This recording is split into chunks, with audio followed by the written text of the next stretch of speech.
sound.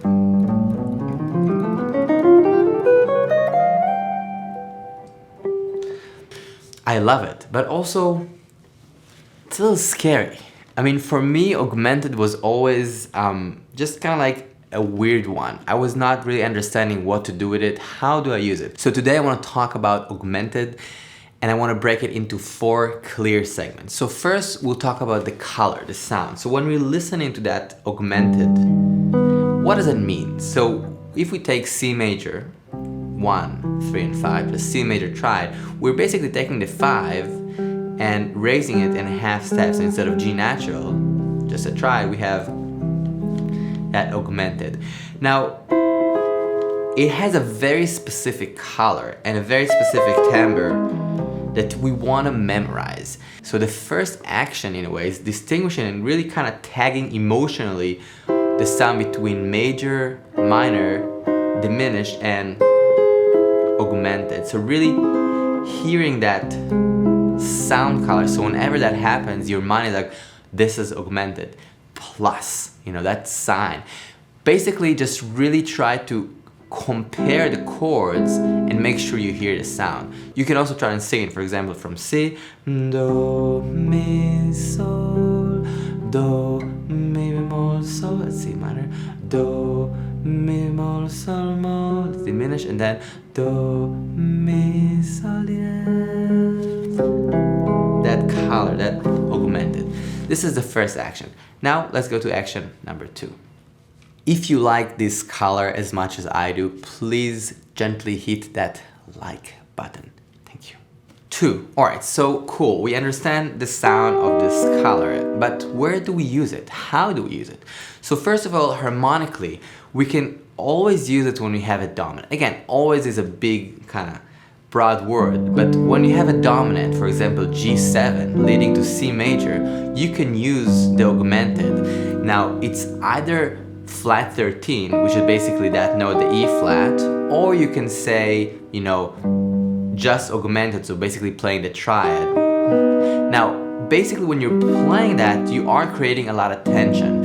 In a way, the flat 13 or the augmented is a little bit more leading into a minor tonality because that E flat is existing in C minor and does not exist in C major. Although in jazz and a lot of different songs, we will still use that color of the augmented to create more tension so the release is stronger, even if it's just triads. It has some kind of magical quality to it.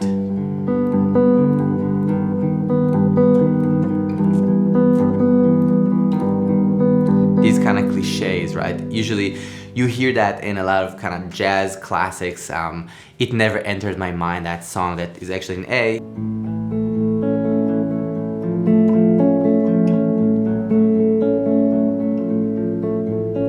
So that line cliche is basically going from the 5 to the sharp 5, that augmented, A major augmented, to A major 6 and back to the augmented. Basically we're kind of extending that harmonic center of A, or basically the tonic in that sense, to allow these colors to go weave in and weave out. So the augmented is really functional there. Now another usage of augmented is of course in the solo. So the same way we're using this harmonic device when we're playing chords and can add that, we can also add that in the solo. So before we start soloing, you might say, okay, cool, but what is it? What's the scale? So now what I want to do is go over and really map out the 5 positions for augmented whole tone scale, if you will. Now, of course, there are many options, many fingerings, but I'd like to go over 5 kind of general and good positions. I'll do it in the key of G, basically G augmented, G whole tone scale. And then what we're gonna do in section 4, we'll just basically take a 2-5-1 and utilize this color on top of it. Now we're gonna do it in a few ways, but let's first map out the fingerboard. Now this is, of course, it takes a minute, you need to practice it, but I'll go over the fingerings with you guys so it's really clear. If you want, there's also a PDF on the Patreon with all the fingerings and all this in a very clear way. Check it out. What we're gonna do is do 2 options from the 6th string with this G, and then 2 options from this G from the 5th string, and then we kind of do 1 option is kind of crossing with 3 notes per string, crossing the fingerboard. Position 1. taking this G, again, I'm thinking whole tone scale. There are many options, but I like this one. You can go up to the B if you want, and then descend. So what I'm doing is starting this G with the second finger here on G, and again, G whole tone scale. So it's G, A, B, D flat, E flat, and F. So check it out. And I would do 3 fingers here. And you can get to B if you want to. Now, like any C major scale or any scale you worked on, I would do it slow, in tempo, with the metronome, subdivisions 1 to 4, really clearly, trying to sing it. Sol, la, si, re, mol, mi, mol, fa, sol, fa, mi, mol, re, mol, si, la, sol. Even 1 octave, just to try and hear these colors and feel the tension against the center. Now let's do the second position from here. So instead of kind of going backward a little bit, this area, I'm going forward. So instead of the second finger, I'll use my first finger here. So, and then I'll just go forward here.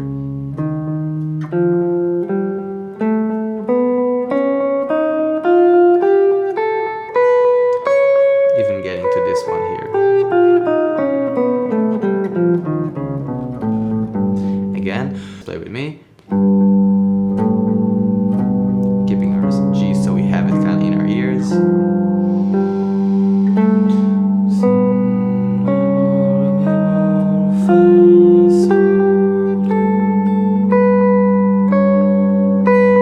And trying to feel that color.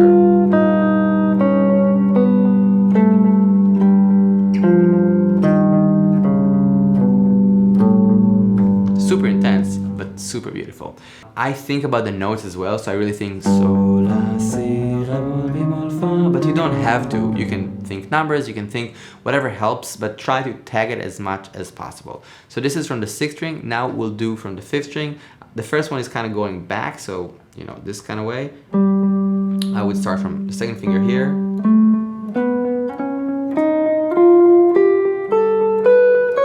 You can do 2 fingers or 3 here is fine.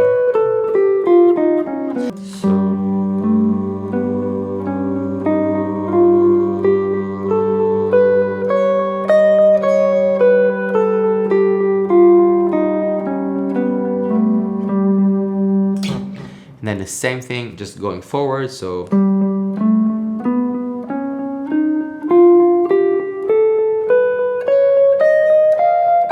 basically 2 octaves. Slow.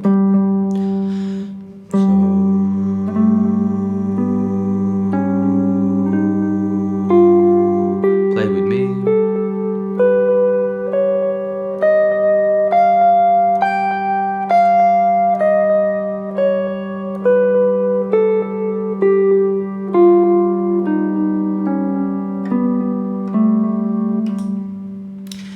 Last one is kind of a crossover in a way that I'm just using 3 notes per string, but I'm just basically doing this kind of vibe. So literally starting from G, D flat, G, D flat, G, D flat. So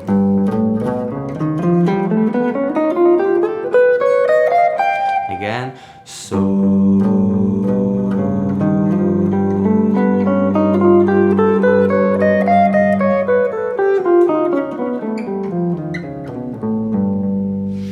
So this is the framework that we want to use and kind of see. The way to practice it is basically slow, singing it with a metronome and trying to bring it from the lab into the world of improvisation and creation. Now let's go to section 4 and try to create with this. 4. Alright, so here I'm going to take a 2-5-1 in the key of C and utilize that idea of the augmented. Now, as always, it doesn't have to be just the whole scale.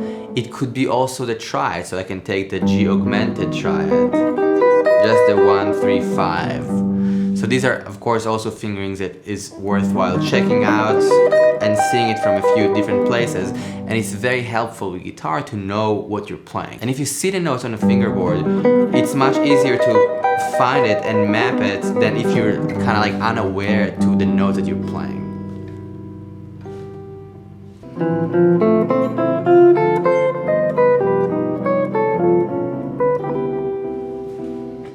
So check it out exactly what I did. I basically played this idea of D minor, basically playing F major 7, you can see it here, and then I played basically just 2 augmented triads. Now the cool thing with augmented is that it's all symmetrical, so you can play G augmented triad, A augmented triad. All these triads are a part of the scale because they're symmetrical. So it's really cool. So you can literally play, if you think about it that way, I played B augmented triad, which is basically E flat, G, and B, A augmented triad, which is C sharp, E sharp, and A, and then I resolve it into C major 7. So that sound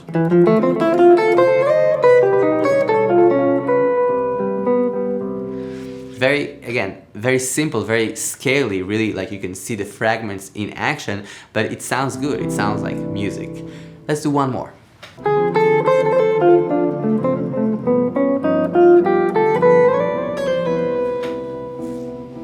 Like you can see here, also very simple. So this whole first section, articulating D minor, the transition from the C to the B natural, that 7 to the 3 is very important, and then just played literally the scale, whole tone scale, and then went to that D to the 9 of C major 7 and resolved to the major 7. So again,